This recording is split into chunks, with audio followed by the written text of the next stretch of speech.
Hi, I'm going to demonstrate how to do a bicycle for your abdominal muscles, in particular the rectus abdominals today on this one, as opposed to your obliques. We're going to use the exercise tubing and medium resistance, which is your green band, place them underneath the arch of your feet.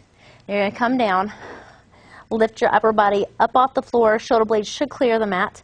Hands are going to come into a bicep curl position, and all we're doing is switching from one foot to the other with a bicycle pattern with your knees.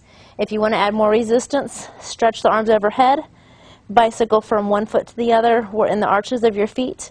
Inhale and exhale. So it's almost like you're bringing the knees towards your chest as you're pulling through this motion. So find where you're comfortable in your hand placement and keep the legs going. So if this is too easy for you, shoot those arms up over your head. Keep the upper body lifted as you bicycle from one foot to the other. Inhale and exhale. We've got a lot of resistance going to the transverse abdominals, which is the lowest part of your stomach. These are very deep muscles in your stomach, so if you're able to lift your body up off the floor, it's going to really engage those muscles. Exhale as you push, and then inhale as you're switching from one side to the other. Do reps to fatigue on this one. Everybody's going to be different on where their fatigue point is, and do 2 to 3 sets, and you really get the workload in the middle of your stomach and the lower part of your stomach. And that's how we execute bicycle using exercise tubing.